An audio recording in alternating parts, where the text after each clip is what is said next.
Hi, well, welcome to all the Stewarts all around the world, and I'm sorry we cannot be meeting in person this year, but I thought I'd like to introduce you to Traquair anyway and tell you a little bit about its history and the connection with the Stuart family here. My name is Catherine Maxwell-Stuart. I'm the 21st Lady of Traquair, and the Stuart family at Traquair have been living here for over 500 years. So seriously, a very unique family home.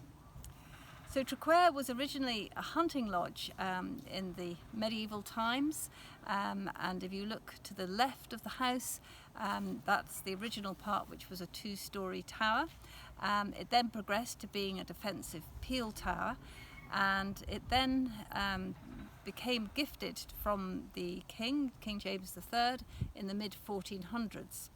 He gave it to one of his royal court musicians, William Rogers, who held on to it for about 15 years, and then we're not sure the reason why. We think possibly it was a forced sale, because Traquair was sold to the Earl of Buchan for the sum of £3 and 15 shillings in 1478.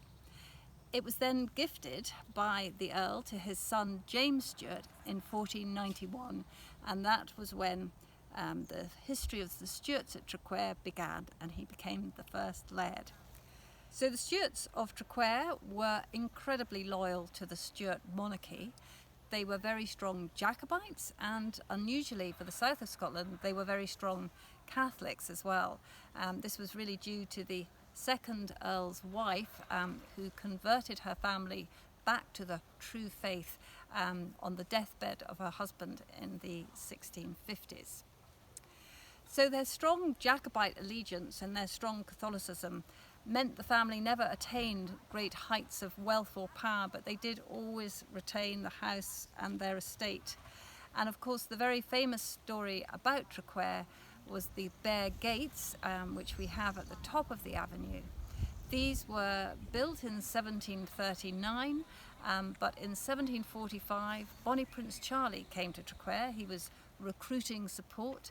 Actually, at that point, he was doing very well. He was stationed in Edinburgh, and they were beginning to their campaign to march south on London.